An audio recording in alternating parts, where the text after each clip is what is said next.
Hello everyone, myself Rahul Ashok from Harvard University. Today I am going to explain you about vitamins. So before starting the video, you might be having questions that what are vitamins? The word vitamins come from the Latin word vita, means life. The vitamins are organic compounds in food and that are required in very small amounts for maintaining growth and body health. So vitamins are classified into two types, fat soluble and water soluble. The fat soluble vitamins are vitamin A, vitamin D, vitamin E and vitamin K, and water solubles are further divided in two types, that is the non-B complex and B complex. So in this video we are going to focus on vitamin D. So vitamin D. Vitamin D is a fat soluble vitamin and it resembles as a sterols in structure and functions like a hormone. It is found in liver and fish oil and it is also known as sunshine vitamin. Vitamin D are available in two forms, that is cholecalciferol, that is vitamin D3, and calciferol, that is vitamin D2.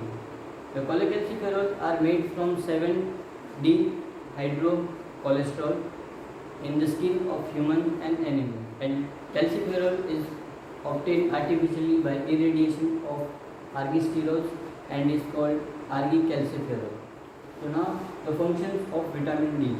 The functions are calcium uptake regulation, immunity, cell differentiation, regulation of blood pressure and development of bones and teeth.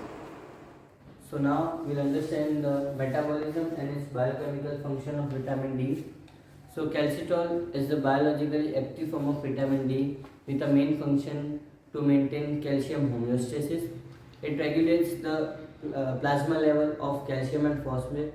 Calcitrol acts at a three different level to maintain calcium plasma level: intestine, kidney and bone. So now we'll see the action of calcitrol on three different levels, that is kidney,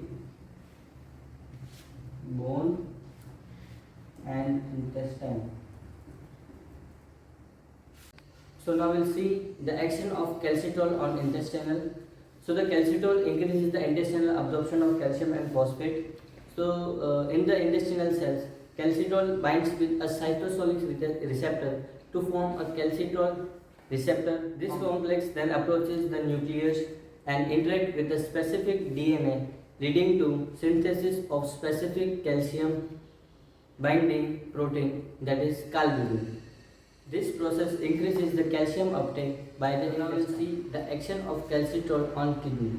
So calcitol is also involved in minimizing the excretion of calcium and phosphate through the kidney by decreasing their excretion and enhancing free absorption. Sequence of event that takes place in response to low plasma calcitrol concentration and the action of calcitol in intestine, kidney and bone, ultimately leading to increase in plasma calcium. Now we'll see the action of calcitol on bones.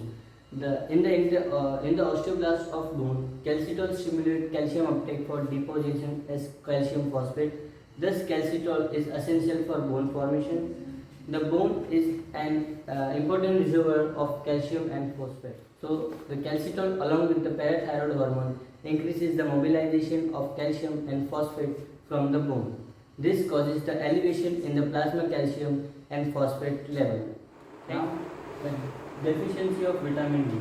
The deficiency of vitamin D are relatively less common, but insufficient exposure to sunlight may result in the deficiency of vitamin D, and also consumption of less diet also may result in deficiency. The deficiency in children are rickets and osteomalacia in adults. Now, the sources of vitamin D. Generally, body makes vitamin D when it is exposed from ultraviolet rays from the sun. Now the dietary sources of the vitamin D. Dietary sources of vitamin D like fatty fish, fish liver oil, cheese, healthy cereals, and the mainly exposure of skin to sun.